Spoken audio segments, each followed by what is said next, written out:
progress with my research. Sorry to keep you on tenterhooks, but I finished my examination of the Rasetsu now. As I'd predicted, a paltry amount of celestial thread remains in the Deathstalker's system, far less than I would normally expect to see.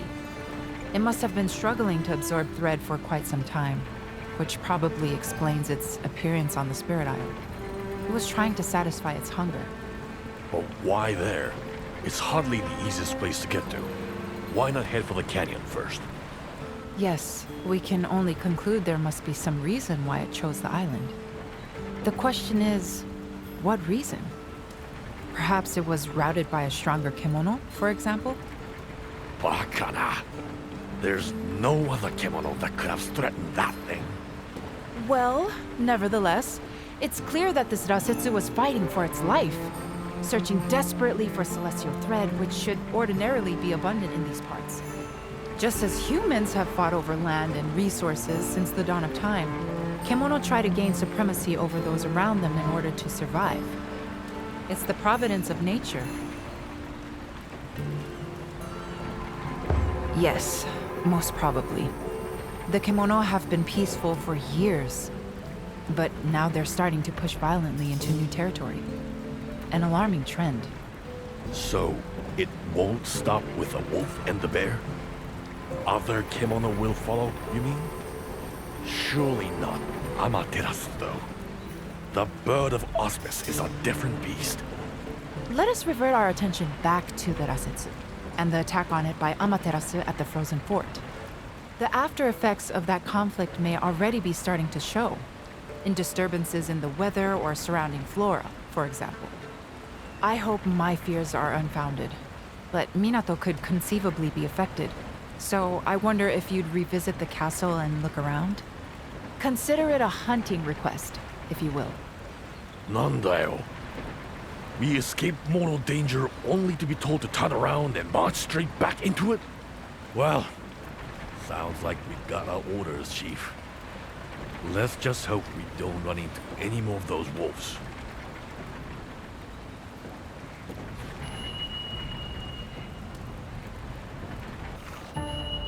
Wait, doesn't the forest look strange to you over there?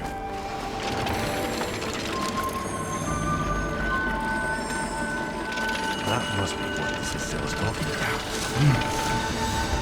I'll look around. Anything else but so. Shout if you run into trouble.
I had a feeling you wouldn't take much longer dispatching that thing.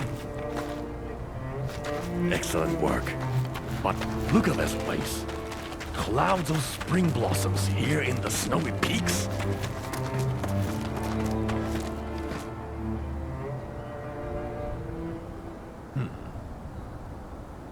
That was an unusually powerful boar.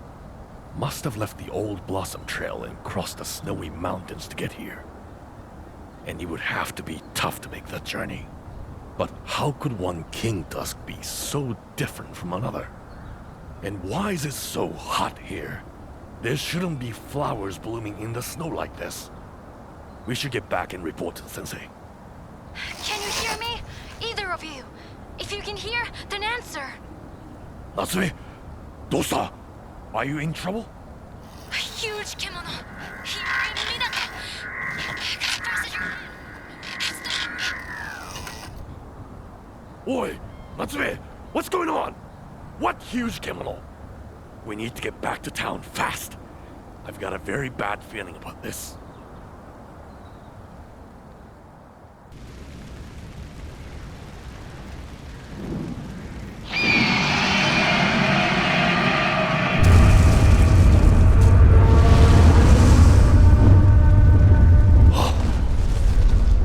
The bird of auspice? Attacking? It's just another kimono in the end. Not to be trusted. First things first, let's make sure everyone's safe. What a damned mess. I don't believe it. No!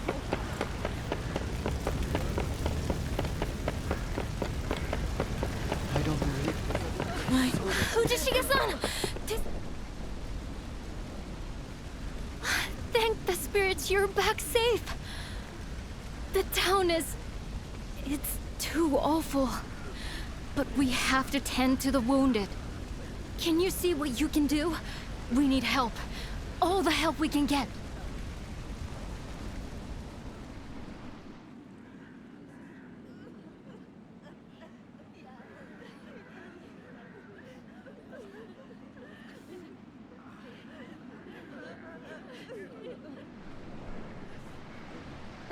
Arigatou gozaimasu. The last of the fires have finally been put out.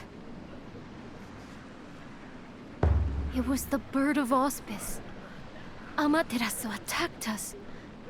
She destroyed people's homes. Tried to kill people even.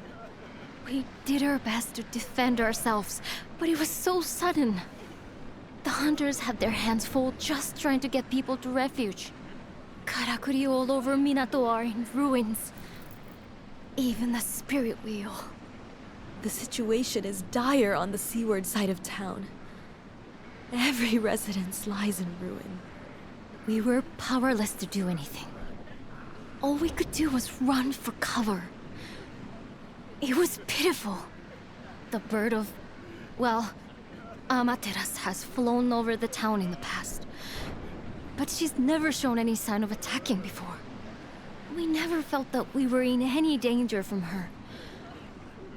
I suppose we were reassured by that.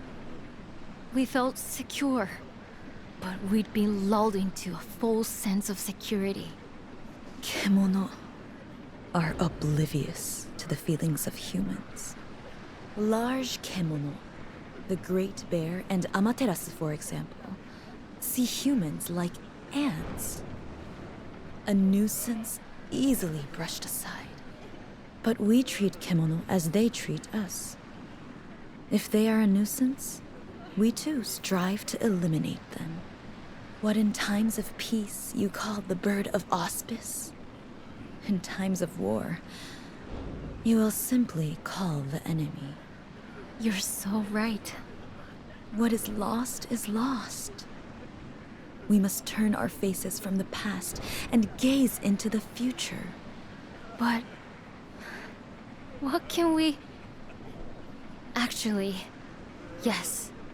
You're right again. There is something I can do. Perhaps a perusal of my wares would be as good a place to start as any. And what of you, Hunter?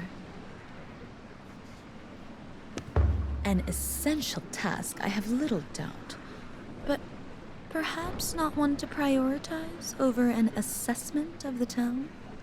Haste hurts progress, as they say. I believe your place should be here in Minato's greatest hour of need.